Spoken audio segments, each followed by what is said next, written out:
In the grand tapestry of naval history, few classes of ships have captured the imagination and played as vital a role as cruisers and destroyers. These vessels, with their sleek lines and formidable weaponry, have been at the forefront of naval operations for well over a century, participating in countless conflicts and shaping the balance of power on the world's oceans. Their stories are filled with daring exploits, technological innovation, and the unwavering dedication of the sailors who served aboard them. For over a century, these vessels have been the workhorses of the world's navies, patrolling the vast oceans, safeguarding vital sea lanes, and standing ready for battle at a moment's notice.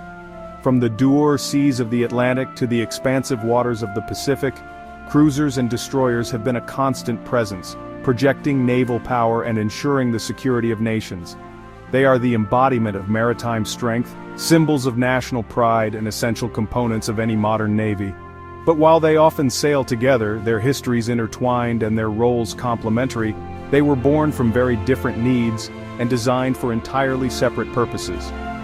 Understanding these differences is crucial to appreciating their individual strengths and the unique contributions they have made to naval warfare. They represent distinct approaches to naval design, reflecting the evolving threats and technological advancements that have shaped the course of maritime history. Understanding their origins, the specific circumstances that led to their creation, is the key to unlocking the fundamental differences between them. By examining the historical context and the technological constraints of their time, we can gain a deeper appreciation for the ingenuity and foresight that went into their design. It's a story of innovation, adaptation, and the constant pursuit of naval superiority. These ships were not created as equals, products of a unified vision. They were forged in the crucible of a rapidly changing world, each responding to a specific set of challenges and opportunities. Their development reflects the dynamic nature of naval warfare, where new technologies and tactics constantly reshape the balance of power. They are testaments to the adaptability and resourcefulness of naval engineers and strategists, where naval power was the ultimate symbol of a nation's strength and ambition, a tangible representation of its economic might and global reach, and new threats demanded new and innovative solutions to maintain dominance on the seas.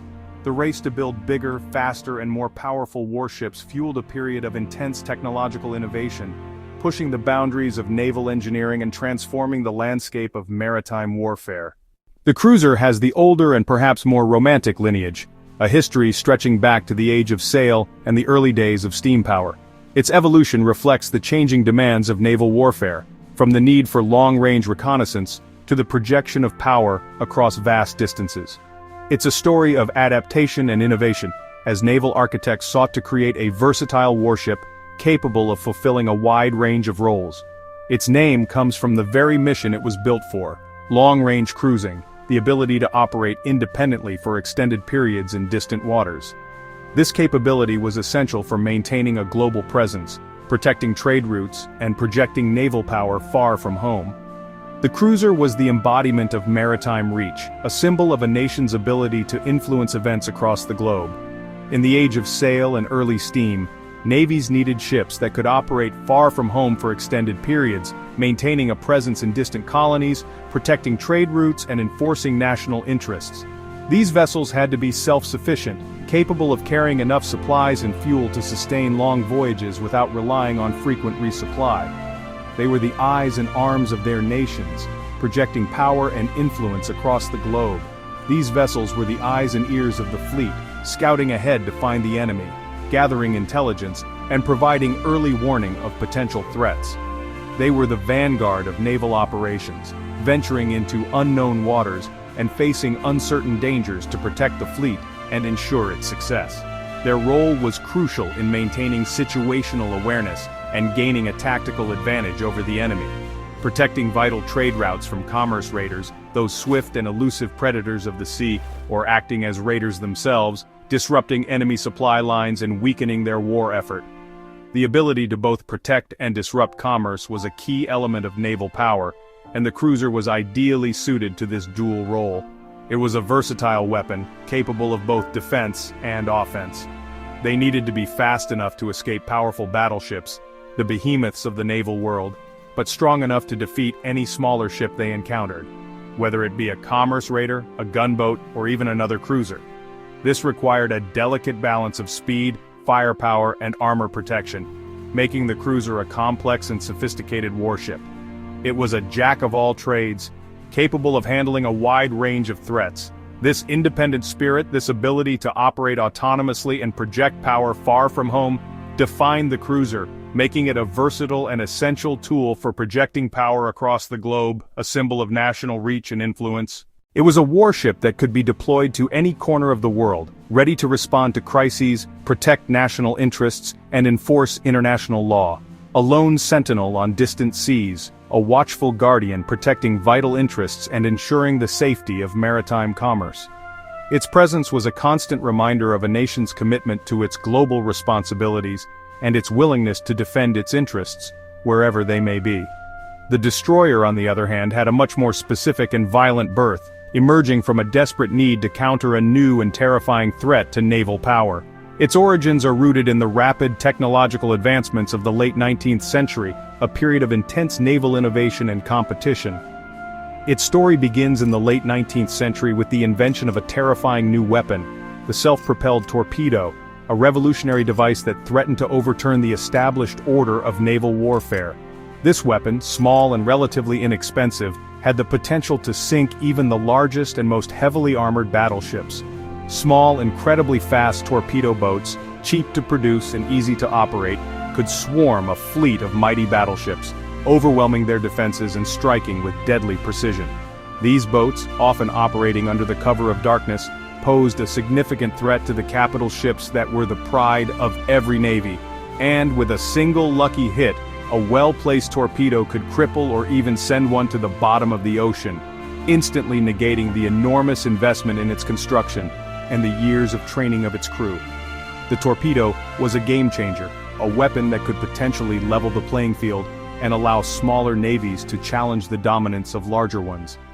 Navies were terrified, facing a potential existential threat to their most valuable assets. The solution, born out of necessity and ingenuity, was to build a new type of ship specifically designed to counter this menace. A vessel that could protect the fleet from the swarm of torpedo boats. One that was even faster and more agile than the torpedo boats themselves, capable of intercepting them before they could launch their deadly attacks. This required a radical departure from traditional warship design, focusing on speed and maneuverability, rather than heavy armor and large guns. Its job was simple and brutal: hunt down and destroy the torpedo boats before they could get close enough to launch their torpedoes, protecting the battleships and other valuable ships of the fleet. This was a high-stakes game of cat and mouse, requiring speed, agility, and aggressive tactics.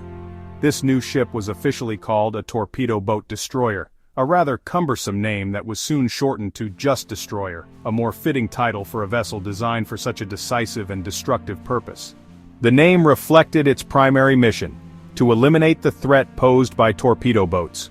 So, from their very beginnings, the two ship types were set on different paths, their destinies shaped by the specific challenges they were designed to overcome. The cruiser and the destroyer represented two distinct approaches to naval warfare, each with its own strengths and weaknesses. The cruiser was a self-reliant long-distance warrior, designed for strategic missions far from the main fleet, capable of operating independently and projecting power across vast distances. It was a versatile asset, capable of fulfilling a wide range of roles, from reconnaissance and commerce raiding to protecting trade routes and enforcing national interests. It was a ship defined by its endurance, its ability to stay at sea for extended periods, and its versatility, its capacity to adapt to a wide range of missions and threats. The cruiser was the ultimate expression of maritime reach, a symbol of a nation's ability to project power across the globe. The destroyer was a specialized protector, a high-speed guardian built to defend the fleet's most valuable assets from a specific close-range threat, the swarm of torpedo boats that threatened to overwhelm their defenses. It was a vital component of any naval formation, providing a crucial layer of protection against a deadly and rapidly evolving threat. It was a ship defined by its speed, its ability to rapidly intercept and engage enemy torpedo boats, agility, and its primarily defensive role, protecting the fleet from attack. The destroyer was a symbol of naval innovation, a testament to the ingenuity of naval engineers in responding to new and emerging threats. These original missions, born out of specific needs and technological constraints, shaped their designs for decades, creating a clear and understandable distinction between the two ship types, a distinction that would influence their roles and capabilities throughout the 20th century. That anyone could see when the ships were moored side by side in a harbor, a visual representation of their different roles and capabilities. The contrast between the two ship types was striking, reflecting their distinct design philosophies and operational requirements. One large and imposing, a symbol of power and reach, the other lean and aggressive, a testament to speed and agility, each embodying a different aspect of naval strength. They were two sides of the same coin, each essential to maintaining naval dominance. For much of their history, telling a cruiser apart from a destroyer was, honestly, as simple as looking at them. The differences weren't just in their roles or the strategies they employed, they were fundamentally built differently from the keel up. The differences were not subtle, they were immediately apparent to even the untrained eye. They were written in the very steel from which the ships were made, a testament to the distinct purposes each vessel served in naval warfare. The design and construction reflected their intended operational environment and the threats they were designed to counter. The most obvious distinction was size.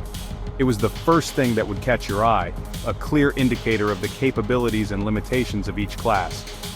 Cruisers were significantly larger vessels, imposing in their stature and hinting at the power they possessed. They were the heavyweights of the fleet, designed for endurance and sustained combat, designed to carry more fuel, enabling them to operate independently for extended periods and project naval power far from friendly ports. Their fuel capacity was a strategic asset, allowing them to patrol vast stretches of ocean. More supplies, ensuring the crew could remain self-sufficient during long deployments. From food and water to spare parts and medical equipment, cruisers were floating supply depots, and more ammunition for their long-range missions. This allowed them to engage in prolonged firefights and provide sustained fire support to ground forces. The magazines of a cruiser were a sight to behold, packed with shells ready for action. A typical cruiser from the World War II era might displace over 10,000 tons, a figure that speaks volumes about its internal volume and load-carrying capacity. This displacement made them stable gun platforms and formidable opponents, making it a formidable presence on the water. They were symbols of naval power, projecting an aura of strength and dominance wherever they sailed. Their sheer size was often enough to deter potential adversaries. This size was not just for show, it wasn't about vanity or intimidation alone. It was a direct result of its need for endurance and seakeeping, essential for maintaining combat effectiveness in challenging conditions. The ability to remain stable and effective in the rough waters of the open ocean. A larger hull meant better stability, reducing the impact of waves on gunnery accuracy and crew comfort. In stark contrast, destroyers were much smaller and lighter. They were the sprinters of the sea, built for speed and agility rather than brute force. Early destroyers often displaced less than 2,000 tons. This compact size allowed them to achieve impressive speeds and maneuverability. Their smaller size was a crucial part of their design, a deliberate choice to prioritize speed and agility over armor and firepower, as it allowed them to be faster and more maneuverable than the larger ships they were protecting. They were designed to be nimble escorts, capable of reacting quickly to threats. They didn't need to carry supplies for months at a time. Their operational profile was very different from that of a cruiser. Their job was to stay with the main fleet, providing a screen against enemy submarines, aircraft, and surface raiders, darting around the larger battleships and cruisers like a sheepdog guarding its flock. They were the ever-vigilant protectors, always on the lookout for danger. This smaller frame meant they could accelerate quickly and turn sharply, making them difficult targets to hit. Essential traits for chasing down fast-moving torpedo boats, a primary threat to capital ships in the early 20th century. Or dodging incoming enemy fire. Their agility was their shield, allowing them to evade attacks that would cripple a larger, less maneuverable vessel. The visual difference was unmistakable, a clear demonstration of the different roles they played. The cruiser stood tall and proud, a symbol of naval might and long-range striking power, while the destroyer sat low and sleek in the water, a wolf in sheep's clothing, ready to strike with speed and precision. This difference in size also dictated how much protection each ship carried, a critical factor in their survivability on the battlefield. Armor is incredibly heavy, adding significantly to a ship's displacement and affecting its performance. And adding more of it means sacrificing speed or increasing the ship's size, a trade-off that naval architects constantly grappled with. Because cruisers were expected to fight other warships, often without support, and to withstand significant damage, they needed substantial protection.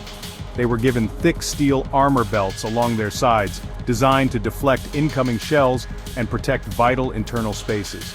To protect their engines and magazines, the heart and soul of the ship's fighting capability, damage to these areas could quickly render a cruiser combat ineffective. They also had armored decks to defend against plunging shells fired from long range, a threat that became increasingly prevalent with advances in naval gunnery. This protection was vital for their survival, allowing them to absorb punishment and remain in the fight. A destroyer, however, prioritized speed above all else, accepting vulnerability in exchange for the ability to outmaneuver and outrun its enemies. It carried very little armor, a conscious decision to minimize weight and maximize speed, sometimes just enough to protect its crew from shell splinters, a minimal level of protection compared to the thick armor of a cruiser. It was believed that a destroyer's best defense was its speed and agility, its ability to avoid being hit in the first place, not its ability to absorb a punch. They were designed to dance around danger, not stand and trade blows. Finally, there was the matter of firepower, the offensive capabilities that each class brought to the naval battlefield. A cruiser's main armament consisted of large-caliber guns, capable of delivering devastating blows at long range, typically ranging from 6 to 8 inches in diameter, although some classes mounted even larger weapons. These powerful weapons were designed to outrange and outgun enemy cruisers and destroyers, giving them a significant advantage in surface engagements, and to bombard shore targets, providing crucial fire support for amphibious landings and other ground operations. A heavy cruiser with its battery of big guns was a serious offensive threat, capable of engaging multiple targets simultaneously. Destroyers, on the other hand, were armed with smaller guns, reflecting their primary role as escorts and anti-submarine warfare platforms, useful for fighting off other destroyers or aircraft, providing a vital layer of defense for the fleet. But their most important weapon, especially in their early history, was the torpedo, a weapon that allowed them to punch far above their weight class. A salvo of torpedoes from a destroyer squadron could cripple even the largest battleship, a threat that capital ship commanders always had to be aware of, making these smaller ships a deadly threat in any surface battle. They were the ultimate David, capable of bringing down the Goliath of the seas.